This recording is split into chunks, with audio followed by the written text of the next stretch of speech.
I would use every second of it.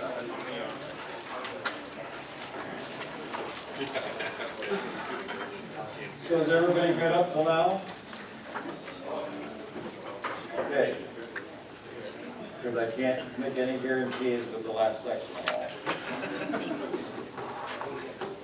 Because this is where things start throwing things, and smoke comes out of your head. But please, as we go through here, please ask questions. And again, even though this last section might be a bit confusing, don't let that be a deterrent. Again, self-review, looking at some of the stuff, taking the material that I've given to you, kind of go back over it. After a while, you commit it to memory, it's really not that bad. So we want to talk about the imitators of ACS.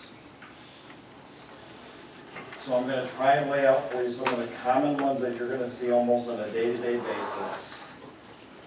And just because they're present doesn't rule out the fact that someone might be suffering from an acute coronary syndrome. Here are the ones that I'm going to spend some time on today and give you some background. The three most prevalent STEMI imposters are left bundle branch block, LVH, as well as ventricular rhythm, specifically paced rhythms. So if you think about your role as a healthcare provider, you see these every day, especially if you're taking care of elderly patients. So it's one that you have to be familiar with.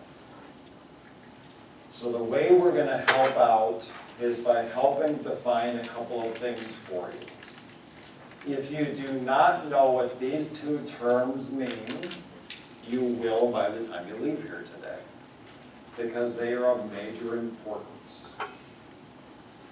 We've also stressed with you the importance of ST segment shape and the need for repetitive 12 leads. That will also help you. Okay, so please keep that in mind as we move through. So the first one I want to talk about is bundle branch block. As you know, the bundle area, AV node, his bundle, you've got one that goes to the right, you've got two bundles that go to the left. They play an important role in conduction. You can have a right bundle branch block, you can have a left bundle branch block. Bundle branch block can be normal. It's part of the aging process. As we get older in life, even though we don't like it, things begin to slow down. And your conduction system slows down also. And if you think about it, your EKG paper, the horizontal line is time. So if it takes longer for an impulse to be conducted, guess what? The impulse widens out. So your QRS complex becomes wider than normal. And when it comes from the graying of the conduction system, that can be a normal occurrence. So a lot of your elderly patients that you will assess, many of them will have a wide bundle or wide complex that's normal for their age. The concern comes in when a bundle branch block is of new onset. In other words, it wasn't there before, you have an insult to the heart, and all of a sudden now the complex is wide. It happens immediately. That's the patient you need to be concerned about. And I've got this up here because a bundle branch block essentially is just an ugly looking EKG. So when you think of the word ugly, bundle branch block will come to mind. So how do we know whether a bundle branch block is of new onset or it's from an aging patient or an aging conduction system? Here's where it becomes fairly simple. Bundle branch block caused by an ACS, you read the numbers yourself. They're staggering. Many of them are associated with pump failure, and many of these patients die. So how is that simple? Your patient is going to look like crap. You're going to see a bundle branch block and you're going to assume it's new based upon just that presentation alone.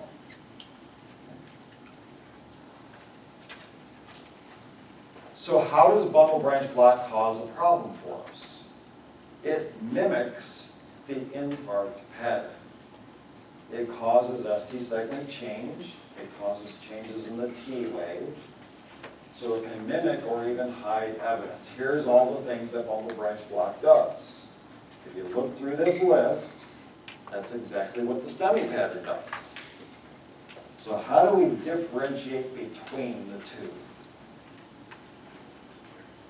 We know that ACS is harder to identify when bundle branch block is present.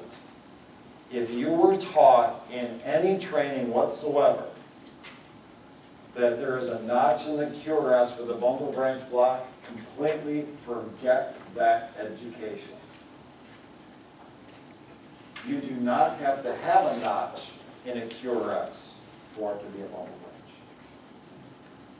There are two rules that apply. This is what you need to know. First of all, you're looking at a wide QRS complex greater than or equal to 120 milliseconds, or for you people that like to measure in seconds, 0.12 seconds. Once you go beyond the outer limit of a normal QRS measurement, that's considered wide. The other rule that needs to apply is the rhythm has to originate from the top of the heart. It has to be supraventricular in origin. If you meet these or satisfy these two rules, that is a bundle branch block. Okay? So on page 3, I've given you a blow-up or a cutaway of lead V4 and lead 2. First of all, are these supraventricular rhythms? Yes, because there's atrial activity. So first rule is satisfied. Do I have a QRS complex that's 3 boxes or more? And I know I don't have the measurements here for you, but I will tell you they are. So with that, we've now satisfied the requirements for that is a bundle branch block. It's that simple. We need to go further though. Is this a right bundle branch block versus a left bundle branch block? And the reason we do that is typically the right bundle will not cause problems with infarct recognition. The left does. So you have to know how to differentiate between the two.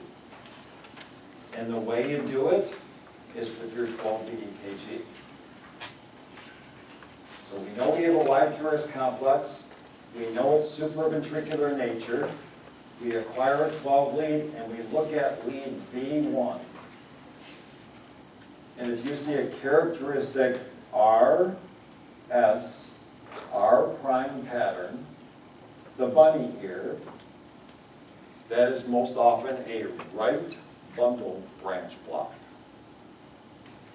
If you do a 12-lead and the complex in V1 is a QS pattern or predominantly negative, that is a left bundle branch block.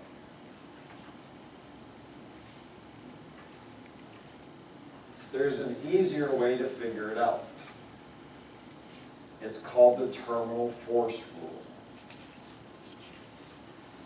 So once I have my 12-lead, what I do is I find the J point and I work my way back into the QRS complex. And I look at the last action of the QRS and I note its direction. So if I move my way back in, my last action is positive. If the last action of the QRS is positive, that is a right bundle branch block. If I move my way back in and the last or only action is negative, that is a left bundle branch block. Makes it very simple. So on page 4, is this a right or a left?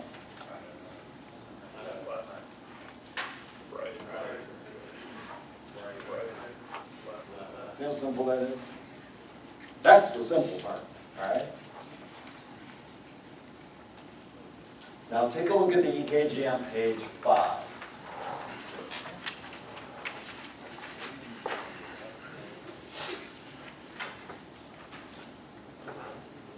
The top interpretive algorithm, I think I have it covered up in your handout, correct? But look up here, it says left bundle branch block. Do you guys agree with that?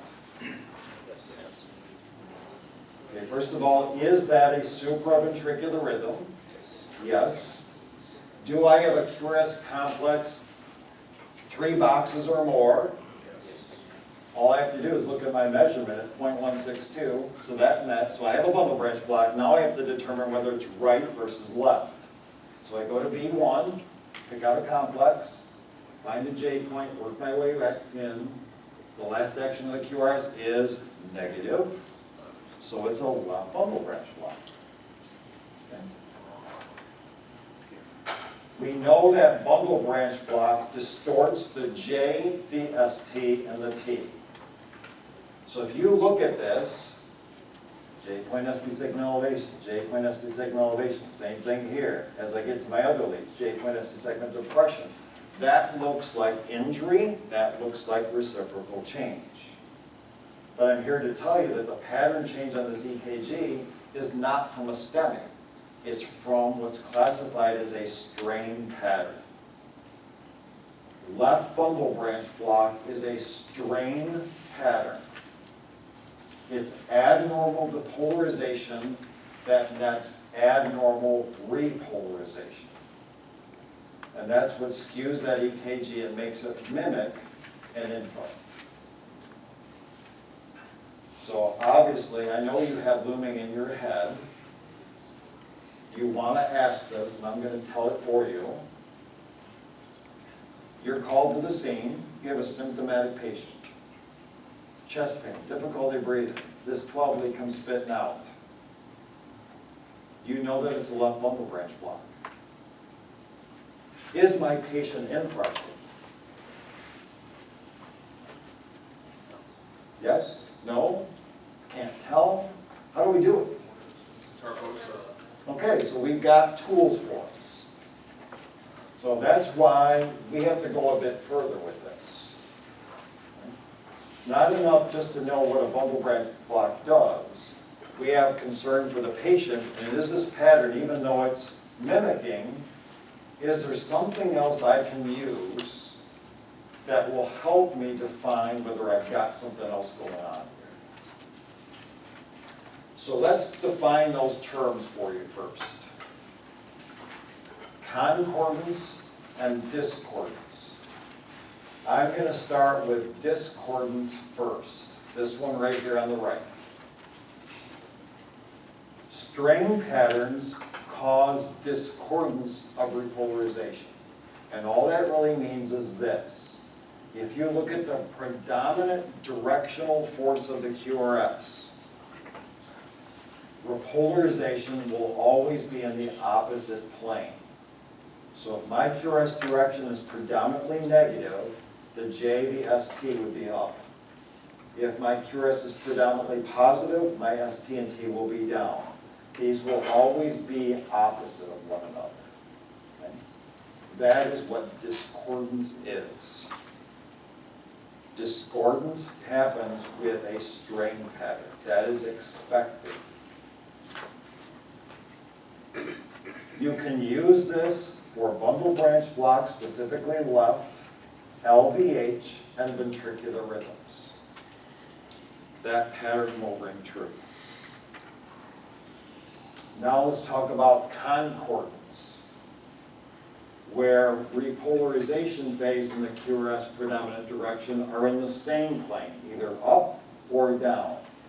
That's not expected in a strain pattern, and we're more concerned with the ischemic problems in that patient. So we have to factor that change in. Don't forget about the shape of your ST segment. Don't forget about T-wave changes, serial EKGs, the old smiley face rule. Concave is good, convex is bad.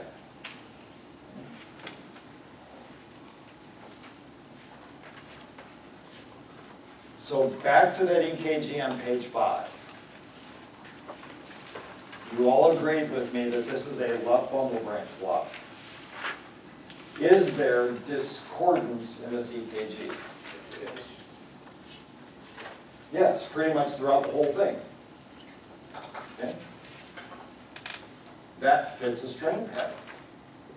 But it still raises the question, could there be an underlying infarct? So now look at the EKG on page 7.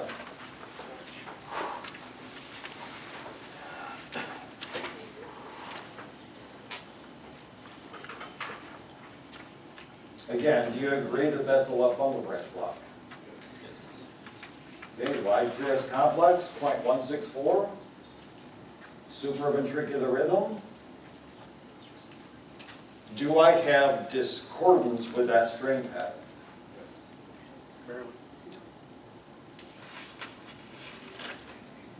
I do and I don't, right? If I look at lead V1, predominant direction of the QRS is negative, ST and T are positive. That's right. This one's right. This one's right. What happens when I get right here?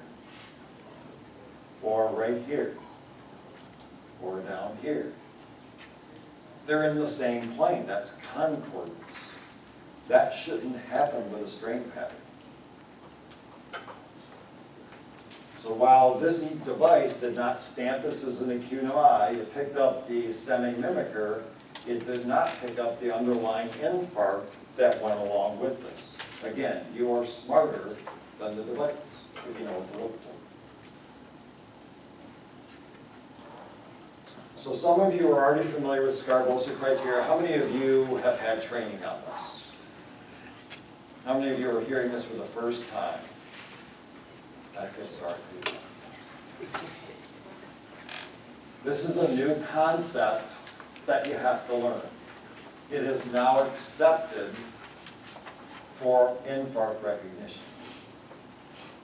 So let me try and describe this for you. Don't shoot the messenger. Sometimes it takes longer to describe than it is to actually apply it. You'll see how easy this is. But Sgarbossa criteria is a 3-step formula for looking for underlying ischemic problems. And in its original design, it was that you would award points by the rules that you apply. I'm here to tell you right now, I'm going to simplify this for you. The points don't mean a damn thing. So just forget about it. While I put them up there, they don't mean anything. So when you have a bundle branch block in front of you, specifically left, what you're going to do is work your way through each one of these rules. So let's look at rule number 1 first. Rule number 1 says, I know I have a left bundle branch block or I have a strain pattern. Do I have any concordant ST segment change anywhere in that EKG? So I scroll through. Hey, I don't see that. Now you move on to number 2.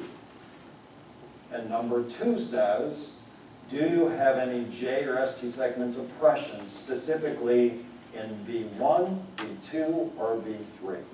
In other words, are you seeing this? You apply that, doesn't get you there, then you move on to number 3. Okay. Number 3, unfortunately, was modified. Here is number 3 as it currently exists. Again, forget about the points. Number 3 talks about excessive discordance. So with the strain pattern, there is a certain amount of discordance that's allowed. In other words, the QRS is predominantly negative, ST and T are predominantly positive. It distorts J points, the ST segment. How much is normal? How much is excessive?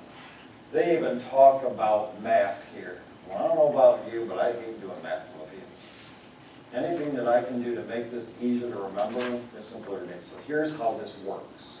What I would like you to do is look at the middle complex here. Here's how I want you to remember excessive discordance. We know that with a strain pattern, we're allowed some distortion in the opposing direction. How much is too much? Well, we're going to look at the S wave, and we're going to use big boxes here. So 1 big box, 2 big box, 3 big box. So for every big box deflection in the S wave, I'm allowed the same number in millimeters in the opposing direction. So if I've got 3 big boxes, I'm allowed 3 millimeters. If I have 4 big boxes, 4 millimeters. 5 boxes, 5 millimeters. So if my diversion here is 3 boxes, 1, 2, 3, I should only see distortion here. You'll see in this complex, it far exceeds that. That is considered excessive, and that's a concern for underlying ischemic change. So those are the 3 rules as they currently exist. I hate to tell you, just need to keep going over it, and after a while you commit it to memory, and it's really not that hard to apply. So go back to this EKG that we looked at on page 7. Let's apply Sgarbossa to this. Rule number 1 says, do I see any concordant ST segment change anywhere in this EKG? And we already answered it for you, right? Lead ABL is, lead 1 is, anyplace else? Look at lead 3 and look at ABF. So while we have a left bundle branch block, we know that there's an underlying infarct, probably, guess what, right here. There's an antral septal MI going up that's being blocked or mimicked by the bundle branch block pattern. And this is the reciprocal change that we're seeing to that implant. Again, not picked up by your device, but again, with your ability to overread and understand the changes that take place, we put all of that information together.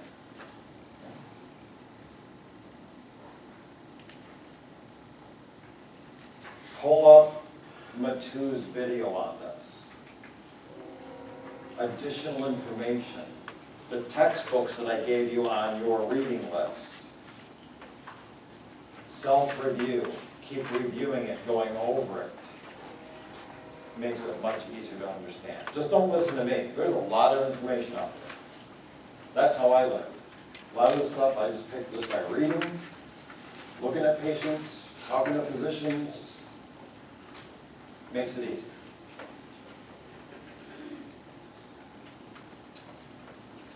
Now let's jump to ventricular rhythms.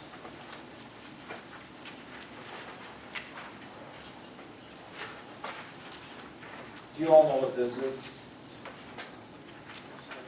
AIVR, accelerated idioventricular rhythm.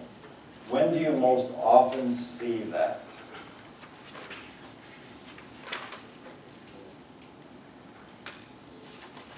How about a cardiac arrest victim that you have just dumped a bunch of vasopressors into? You got them back with a rhythm that's producing a pulse. That's all you care about, right? And you've got this wide, bizarre-looking rhythm that's tachycardic that's producing a pulse. That's AIVR. That's when you most often see it. And then obviously you're familiar with these others.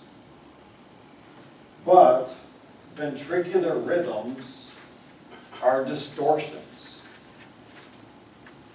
Just the mere fact that that beat or that rhythm is originating out of the ventricles means it's abnormal depolarization, which nets abnormal repolarization.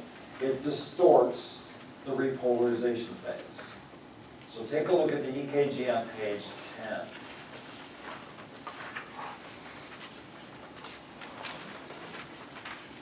What is that we're looking at? It is a paced rhythm. A paced rhythm is a man-made bundle branch block. Why? Because when a pacer wire is inserted, it's attached to one ventricle and one ventricle alone, not both. So that means when that impulse goes through that pacing wire, it hits one ventricle before the other. So you have an asynchronous depolarization and contraction. And when that happens, it elongates or widens out your complex on your EKG paper. So we're artificially producing a bundle branch block. So what you should see with a paced rhythm is discordant behavior, just like a bundle branch block. You can apply Sgarbossa criteria to a paced rhythm. It's also a strain pattern that's artificially produced. So we can apply those rules to this to see if there's an underlying ischemic pattern along with this.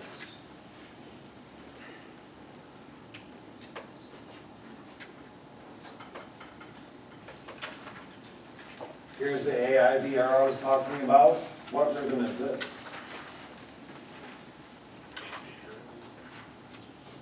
Diagnosis for me?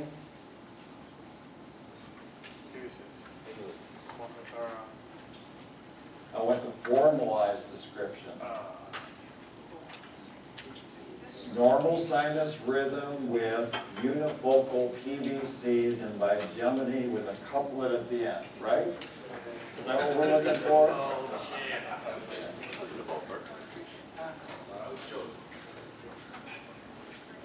So if I'm doing a 12 lead on this patient, does this draw concerns for you if I'm looking for an injury or ischemic pattern?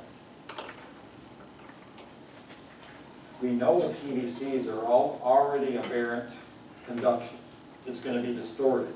So what I want to do is look at the intrinsic QRS complexes for my change. Don't use the ectopy. Use the normal beats and use your similar process for looking for an indicative pattern. What rhythm is this? B-tac. Are you sure? It says so in the book. Does that mean I might be wrong? The only reason I posed that question to you, with a question mark behind it in, how do we really know it's B-tac? Could this be SVT with aberrancy? It could. This is where a 12 lead can be vitally important, not so much for the paramedic or the nurse, but if you have somebody in a tachycardic rhythm and you know you're going to convert them for whatever reason, try and capture a snapshot in a 12 lead prior to conversion if you can. Now, if a patient's extremely symptomatic, I wouldn't waste time on it, but if you've got time, capture that snapshot, because a trained eye of a cardiologist can look at the nuances of this and tell whether this is truly B-tac or maybe an SVT, loop reentry pattern, what have you. There's a lot of different possibilities. What you guys do in the field helps with the diagnostics. If you don't capture the snapshot prior to conversion, that's information that's lost. Now let's talk about LVH. Lost anybody yet? Still hanging on?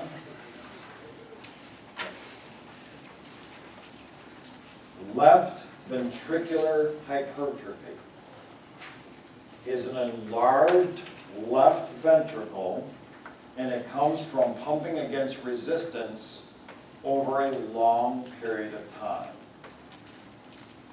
So you can probably imagine for yourself what kind of patient we're talking about. Who can tell me? Uncontrolled hypertension. Uncontrolled hypertension, pulmonary hypertension, very obese patients where they're working against resistance over time in their system, high performance athletes will have a benign form of LVH. Think about it. They're working their body to the extreme. Their heart muscle becomes extremely enormous. And when that ventricle becomes large, it takes more of an electrical impulse to do its work. And how does that show up on your EKG? The amplitude gets large. That's how we pick it up. LVH is also classified as a strain pattern, so we should see discordance, and it causes changes that mimic ACS, just like a bubble bridge block. So on page 13, this is the EKG that I'm talking about. Look at how tall and deep the QRS complexes are. Look at the deviations of the J's and the ST's. It's a strain pattern that comes from the increased amplitude. So how do we do this? And I hate to tell you again, it's something that you have to commit to memory. The standard rule for figuring out LVH is this. You use the 12 lead, and once that 12 lead comes spitting out, look at leads V1 and V2. And you're going to pick out the lead that produces the deepest S wave on the QRS complex. So what I did here is I chose lead V1. Up on the screen, from the isoelectric line down to the tip of the S, I counted the number of small boxes and I came up with 38. Now, depending on eyesight and the printing of this EKG, some of you might come up with something close to that, 37, 39. At least we're in the same ballpark. We're then going to pick out the tallest R wave between V5 and V6. I chose V6 and I came up with 30. What you then do is add those two values together, and if you meet or exceed 35 small boxes, it meets the voltage criteria for LVH. Come on, if you really have to do the math here. You already had that with the first measurement. This one is obvious. I'm telling you, many times you have to do the math because it's not always obvious in every EKG. What was the number I had to exceed? 35 or above.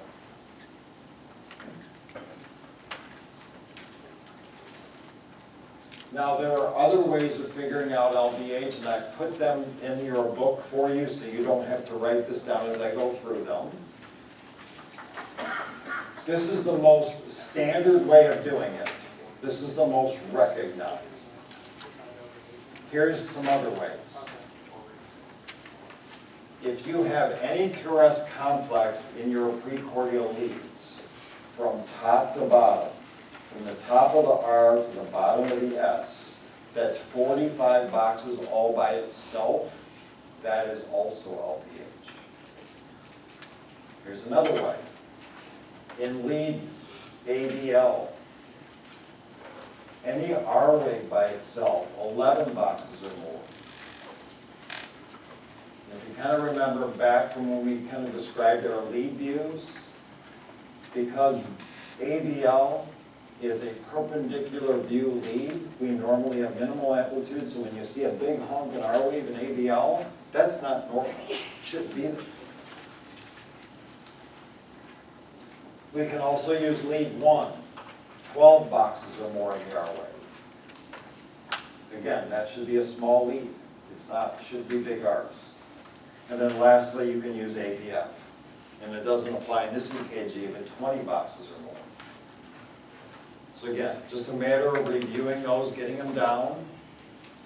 But the most standard way is taking the addition of the deepest S, the tallest R, putting those values together. So is there discordance in this EKG? Yes. That's what LVH does. We can use Scarbosa criteria for LVH.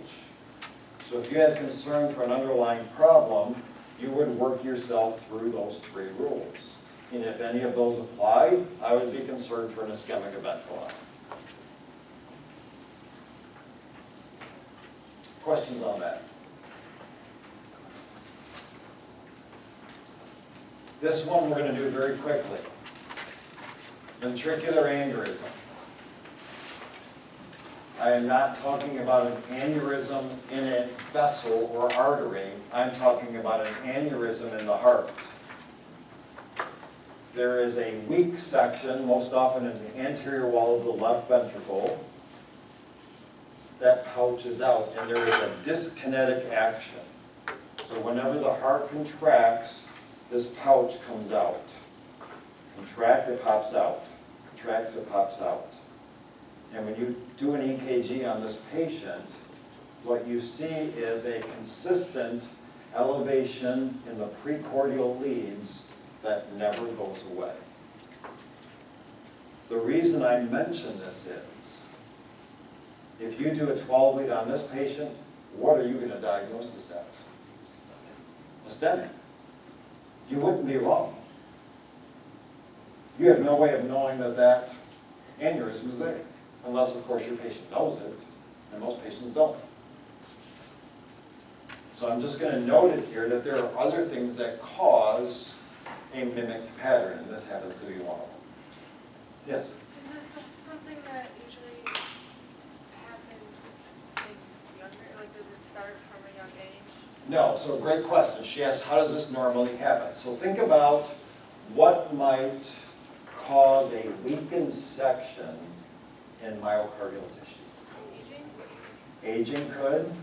Previous infarct in that area before.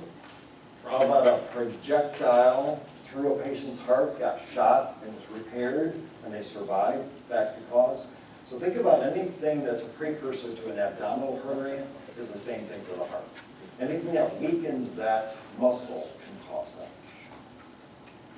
that. Good question. Now let's jump to benign early repol or repolarization.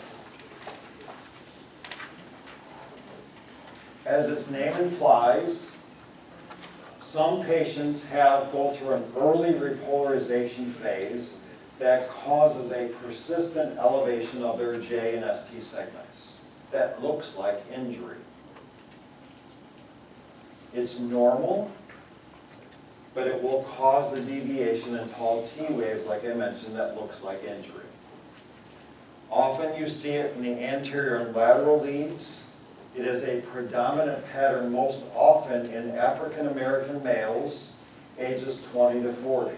Not to say that you couldn't see it in a 60-year-old white woman. You can. It's more prevalent in that ethnic group. The way we pick this out is we look for notching of the J point that looks like a fish hook. So here's our fish hook. We lay it on its side and we interpose it right on top here. We see that notching occur. It also causes increase in amplitude, where you may think this is an LVH, that it's not. So here's a representation of that big, tall QRS complex. Here's the notch, here's the fish hook laying on its side. Looking at the EKG on page 16. Here's how you pick up a benign early repol. There is a spattering, if you will, of ST segment elevation across the EKG that does not follow a specific anatomic grouping. You will see notching of the J point. You normally will not see reciprocal change. You will see taller QRS complexes. And when you compare ST segment contour and T wave shape, they will look more on the normal side. Asymmetrical T's and concave shape of the ST segment.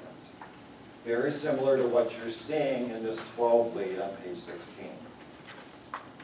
Elevation kind of all over the place. We see a bunch of notched J points. ST segments are concave in nature. The T waves, even though they're peaked, are more asymmetrical, and we've got big, tall QRS complexes. So one might ask, yeah, I know how to find benign arterial hole. I know what it looks like. What if this person's infarcting? What's going to happen to my EKG? This is where your serial EKGs come in. Do I see a transition? Do all of a sudden I see reciprocal change? Do I see a change in the shape of the ST segment? Do my T waves become huge and hyperacute? That's where your role comes in. Looking for those indicative patterns to show up.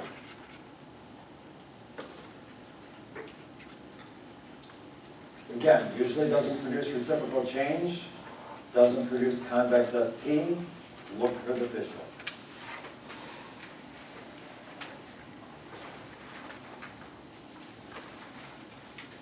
Case presentation. Let's say we're evaluating a patient with sharp chest pain. Patient puts their finger right on it. You ask them, it hurts right here. They localize it to one spot. As you ask more questions and during evaluation, you find a pattern with the pain. It actually gets better when the patient leans forward or sits upright, and it gets excruciating or worse when the patient lays down. And then as you ask more questions, you find out the patient has a recent history of a fever and infection. Does that story do anything for you? Pericarditis. Inflammation of the sac around the heart. Pericarditis, just solely EKG changes is not enough. You can memorize all you want. What is the true diagnosis of pericarditis is the patient presentation. It's very unique. Patients will go into the emergency department, and the ED physician may put on the diagnosis of the EKG pericarditis. What the clinician or the cardiologist is going to do is clinical correlation advise. I need to know how the patient presented with this EKG before a diagnosis of pericarditis can come, because it's both components together. So we look for the abnormal presentation, and then we look for the changes that occur on the EKG. And normally what we're looking for is very similar to a benign early read hole. We look for notching of the J point, and we look for fishhook presentation. We see a global elevation of ST segment change. There's no reciprocal change, no hyperacute T's, and there's one additional thing that pericarditis does. It causes PR segment depression. So we can see in a couple of these leads here, the PR segment is actually drugged down below the line.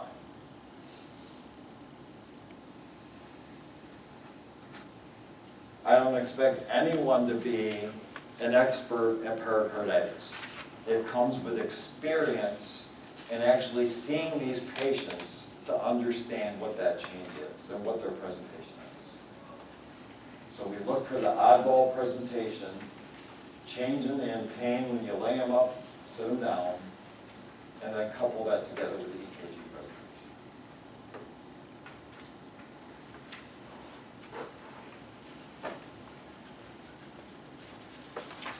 And then lastly, medications. We all learn about the drug digitalis. Frequently this are prescribed medication. Even at therapeutic levels, digitalis can cause changes to an EKG. It causes a characteristic ST segment sag and J point depression. Picture here is of a painter, Salvador Dali. How many of you have Dubin's book on EKG interpretation? It's orange. I think it's in its 7th or 8th edition. You probably have edition 1, right? But this picture has been in that book for the last 30 years. And the reason I put this up here is they've equated the change that occurs for the ST segment to mimic the mustache on Salvador Dali. So I put it to its test, and it works. Again, this takes a trained eye.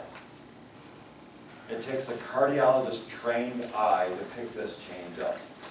The reason I'm giving it to you is, I'm just telling you that there are other conditions out there that cause changes in your EKG. This happens to be one of them, and it's one you see frequently. So STEMI imposters are common. You gotta be familiar with them. Don't let them think that you're not dealing with an ACS patient. You put all the pieces together.